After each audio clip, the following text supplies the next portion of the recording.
It is Sunday, June 29th, and the infamous Alligator Alcatraz opening this week. This is real. It's awesome. We're going to show you the media screaming from the rooftops about this. Also, Zohran Mamdani proposing raising taxes on white people and lowering them for everyone else. Trump's big, beautiful bill advancing in the Senate last night. It's crunch time with this. This could pass today or tomorrow. Elon Musk furious over the final language, and you won't believe what made it back into this bill. Mike Lee's land sale provision, which we covered a few weeks ago. You can't make this up. If you hunt, if you hike, or if you just enjoy access to our public lands, stick around for this segment and more stories as well from around the country. But before we get started, thank you for liking and sharing these videos. It really helps out the channel.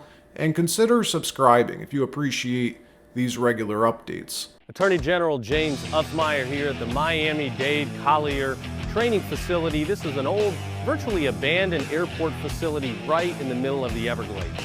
Florida's been leading on immigration enforcement, supporting the Trump administration and ICE's efforts to detain and deport criminal aliens. The governor tasked state leaders to identify places for new temporary detention facilities.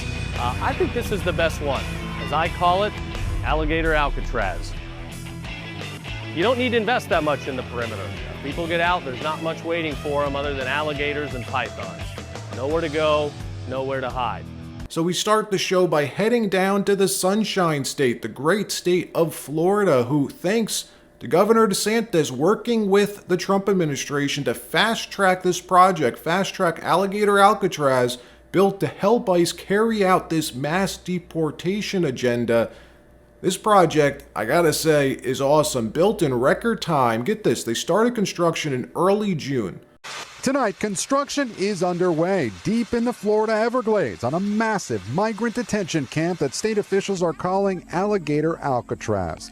Starting next month, 5,000 migrants will be housed in trailers and heavy-duty tents at this remote, abandoned airfield. As I call it, Alligator Alcatraz. In a promotional video set to music, Florida's Attorney General lays out what he considers a deterrent for any potential escapees. People get out, there's not much waiting for them other than alligators and pythons. But some local officials warn the environmental impact could be devastating. We have environmental and fiscal stewardship and safety concerns. The Trump administration has said it wants to get up to 100,000 beds at detention centers across the country to facilitate mass deportations. And they're finished, basically finished, scheduled to open this week as an ICE holding facility to hold and process some of the most dangerous of these illegals while their deportations are pending, instead of normal ICE holding facilities that require these huge investments for security and special walls, electronic fencing, all these security protocols which ICE requires. This facility using Mother Nature. Look at this place. The surrounding waters officially filled this week or last week with gators and pythons. Any illegal migrant who thinks about escaping from this place, who's bold enough or stupid enough to try and escape, will have to cross this. Located in the heart of the Everglades on a remote, nearly abandoned airstrip in Miami-Dade County. This was what it looked like 4 weeks ago, just an empty runway. 4 weeks later, it's complete and turned into this state-of-the-art holding facility. It actually looks really nice, to be honest. Ron DeSantis started construction on this Alligator Alcatraz 4 weeks ago, on June 2nd to be exact, and they're now ready to open and house up to 5,000 high-security detainees. How is it that Ron DeSantis can get Alligator Alcatraz ready in just weeks, while California's governor has failed miserably to rebuild almost any of Pacific Palisades? It's wild. Governor DeSantis invoking emergency powers to fast-track its development, bypassing environmental impact studies in order to get this done quickly. Something Gavin Newsom would never do. And the best part, though, is how they funded its construction. Funded with the money that Biden set aside to put these illegals in five-star hotels. Watch this. We've got a massive runway right behind us where any of the federal assets that they want to fly these people back to their own country, they can do it one-stop shop.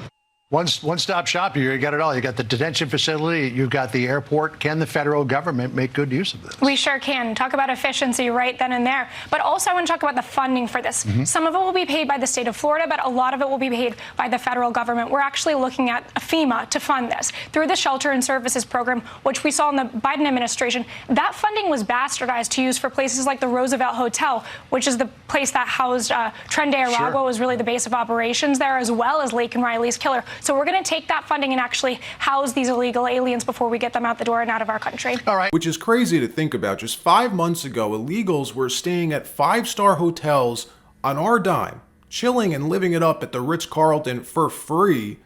5 months later, they're staying here on Alcatraz or Alligator Alcatraz. The juxtaposition is wild. Gavin Newsom putting California in a $60 billion deficit, huge debt, to fund his bullet train. 8 years later, 60 meters or something like that of steel framing has been constructed. That's it, 60 meters for like $46 billion, and they've run out of time and money. Meanwhile, in Florida, Ron DeSantis is running a surplus, not a deficit, and builds Alligator Alcatraz in a couple of weeks. The Trump administration, they've gone from 0 to 60 in 5 months.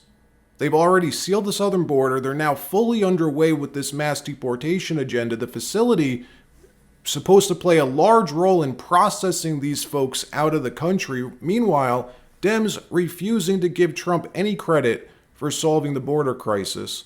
You know, border crossings are at a record low. Do you give the Trump administration some credit for that? And are you, when you look at those figures, do you think things are moving in the right direction, at least in that regard, Senator? No, I don't give them credit for that, because border crossings are low because they're violating the law every day.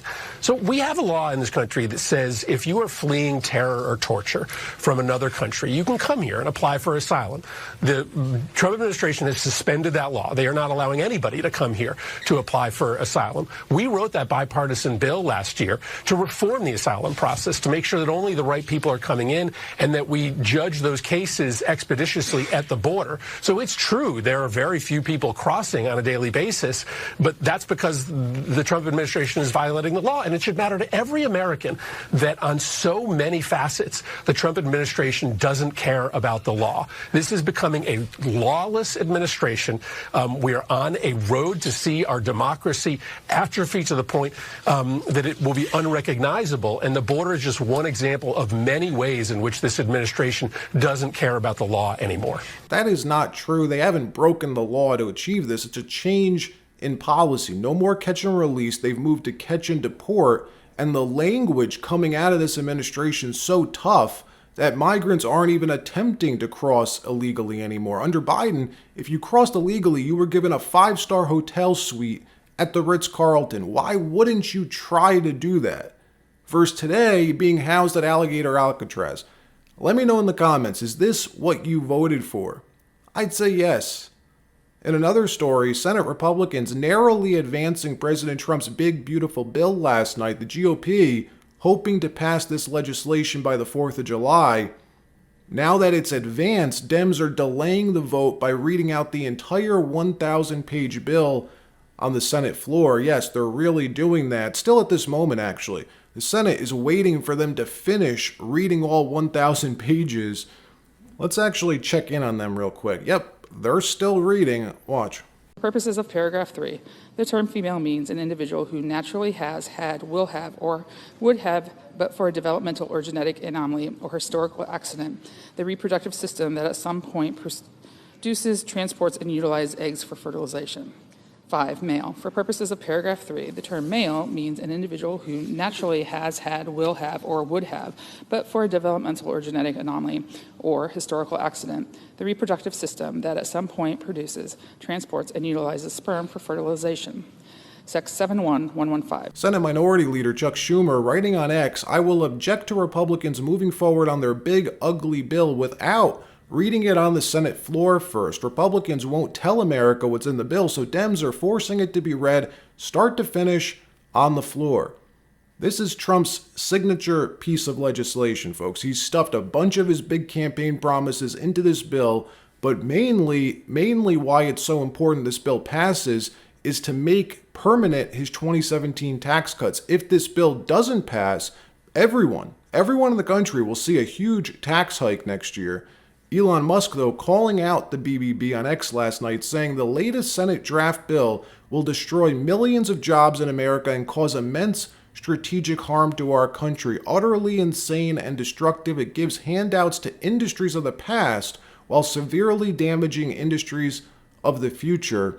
What Elon appears to be very upset about is the BBB stripping out a lot of subsidy money and tax credits for wind and solar. It helps oil and coal companies, though, and nuclear, while eliminating subsidies for EV and solar, which, look, you may agree with or you may not, but one legitimate criticism of this bill, which Elon isn't mentioning, nobody seems to be talking about, is what it does to our public lands. Now, I'll preface this by saying I'm a huge proponent of public land, conservation of our public lands, national forest land. Letting Americans access and use this land is our right, people.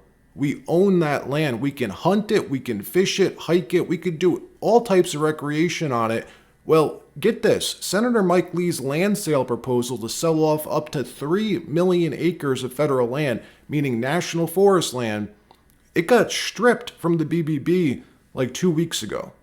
Last night, it was reinstated, modified and reinstated, this time selling off 1.2 million acres across 11 western states for housing and community development. The areas they're doing this in is like the Tongass National Forest, the Gifford Pinchot in Washington, the land around Mount St. Helens and Mount Rainier. This is like the king of the crop, folks. Ancient forest that if you've never been, I highly recommend going and checking it out. Even if you don't hunt, it's like stepping into the past, what the entire West Coast probably looked like 500 years ago.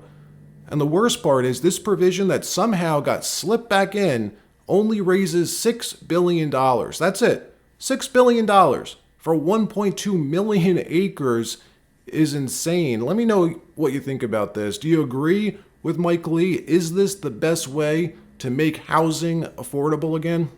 Let me know your thoughts. In another story, the new mayoral candidate of New York City doubling down that white Americans will be taxed at a higher rate if he gets elected, saying in a new interview, it's about fairness. I call it like I see it, he says. I will not change the language of my plan. The plan that he's talking about, that everyone's talking about, is the proposal he wrote on his website, which specifically calls on raising taxes on white Americans, while lowering taxes for everyone else, saying shift the tax burden from overtaxed homeowners in the outer boroughs to more expensive homes in richer white neighborhoods. NBC's Meet the Press asking him in this new interview if he'll remove the race-based language in this tax plan. He says no. No, I'm just naming things as they are. Watch. We went on your website and realized there's a policy proposal that says your plan, and I'm going to quote it for folks, is to shift the tax burden from overtaxed homeowners in the outer boroughs to more expensive homes in richer and whiter neighborhoods. Explain why you are bringing race into your tax proposal. That is just a description of what we see right now. It's not driven by race. It's more of an assessment of what neighborhoods are being undertaxed versus overtaxed. We've seen time and again that this is a property tax system that is inequitable. It's one that actually Eric Adams ran on, saying that he would change in the first 100 days. He's since sought to defend it and lost at every juncture in court. And I understand you're saying we're simply describing the types of neighborhoods that would see these increase in taxes. And yet, by invoking race, do you run the risk of potentially alienating key constituents? I think I'm just naming things as they are. And ultimately, the thing that motivates me in this is to create a system of fairness. It is not to work backwards from a racial assessment of neighborhoods or our city. Rather, it's to ensure that we actually have an equal playing field. And right now, what we see with the property tax system is one that is overtaxing a number of New Yorkers and undertaxing others, and an inability of political will to resolve that. So no plans to change that language on your website? The focus here is to actually ensure a fair property tax system, and that the use of that language is just an assessment of the neighborhood. Zohran Mamdani may be a new citizen. He only gained citizenship 7 years ago, but every American should know designing policy around immutable characteristics like race is a big no-no in this country. It's called racism. Let me know what you think about this guy. Will he actually be allowed to win in November? Do you think the Dem establishment will allow New York City to have a real socialist as their mayor? I don't know. Something tells me they just won't allow that to happen. Let me know your thoughts. All right, that wraps up this episode. Like, subscribe. We'll see you next time.